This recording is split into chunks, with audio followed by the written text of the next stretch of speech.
Have you ever stopped and thought about how an AI like OpenAI's Codex can show up in your code editor, then in a web app, and then a desktop tool, and just work? It feels like it belongs everywhere at once. Well, it's not magic, but it is some seriously brilliant engineering. So today, let's crack open the Codex and see how they pulled it off. This really all boils down to what you could call the one brain, many bodies problem. I mean, think about it. Building an AI that's good in one single application is hard enough, right?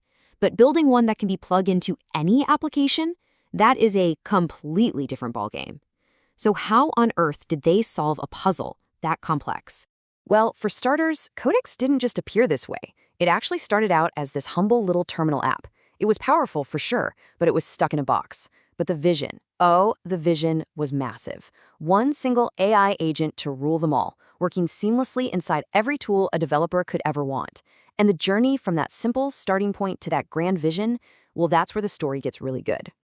To make that leap, this couldn't be just another software update. No way. They had to basically tear down the old monolithic app and build something totally new from the ground up, a true platform. This was a massive shift in how they thought about building AI in the first place. You can really trace this journey through three key moments. So it all began with that simple terminal app. But then came the breaking point. They tried to get Codex working inside a really complex environment, like VS Code, and they just hit a wall. They realized they couldn't just copy and paste the logic. They needed a whole new architecture, and it was out of that pressure that the app server was born. And this new platform had to be like the ultimate Swiss Army knife. The wish list was intense. First, it had to be dead simple for other teams to plug into. It needed to be bidirectional, meaning the AI had to be able to talk back and ask for things, not just answer. And this is crucial. It had to be built for streaming from day one, so you could see the AI thinking in real time. Oh, and of course, it had to be totally language agnostic, a seriously tough set of demands. So what was the elegant solution to this whole puzzle? It's a thing called the Codex App Server. And honestly, the best way to picture it is as the AI's central nervous system. If the big AI models are the brain and all the different apps are the bodies, then the App Server is that incredibly complex network of nerves connecting them. It's what lets the brain control every limb and, at the same time, feel what's happening in the world around it. So what is this thing, really? You can think of it as a central brain in a box. It's this dedicated process that's always running, holding all the core intelligence of the AI. Any application, your IDE, a web browser, whatever, can then just plug into it to get a shot of that intelligence. It's this clean separation of brain and body, and that's exactly what makes it so incredibly powerful and flexible. Okay, let's peek under the hood for just a second. Now, this might look complicated, but it's actually this beautiful, elegant assembly line for AI thoughts. A message comes in from an app, it gets translated into a language the AI can understand, then it's routed to the right ongoing conversation, and finally, a little piece of the AI brain gets to work on it. It's just simple, clean, and super efficient. But here's the real magic. This is the server's superpower. It can juggle. It's a feature called multiplexing, and what it means is that the server can handle tons of different, totally independent AI conversations all at the exact same time, and all through one single connection.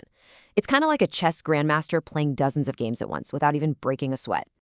And this slide, this says it all. One app server, countless conversations, one to many. This single architectural decision is the secret sauce. It's what allows the entire system to scale and just makes the whole thing work. Okay, so we've got this powerful brain, and we know how it connects to the world. But how does it actually talk? Well, it's not with random data packets. It's with a carefully crafted, structured language, a protocol designed specifically so that humans and AI can speak to each other clearly and effectively. At the very bottom, the basic building block of this language is something called an item. Think of a single chat bubble you sent, or a chunk of code the AI generates, or the output from a tool it just ran. Each one of those is an item. It's the atom of the conversation. Then, you build on that with a turn.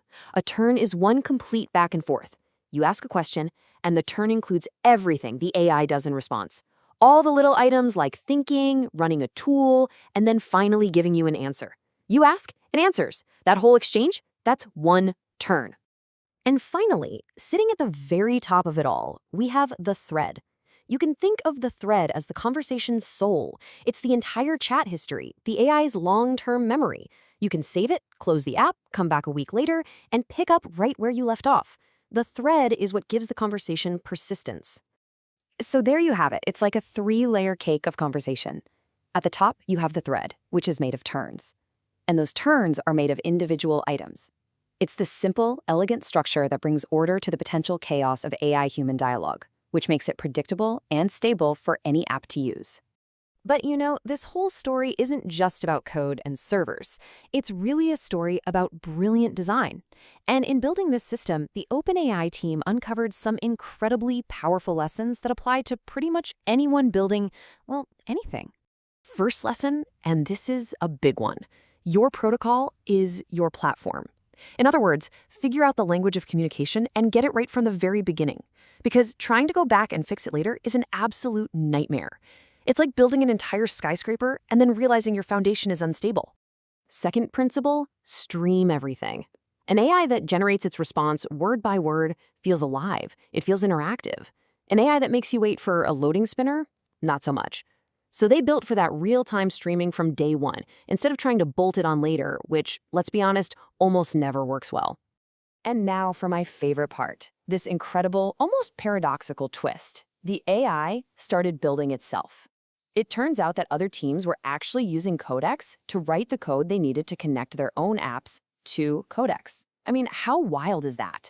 It's this beautiful, self-fulfilling prophecy where the AI was literally helping to build out its own nervous system. When you really step back and look at the whole picture, you realize this isn't just a clever system. It's the beginning of a new language, a language designed for humans and AI to create things together. And it really makes you wonder, what's next? What will be the universal language of the AI age? What will that final protocol look like that finally unlocks the full, incredible potential of human and machine collaboration?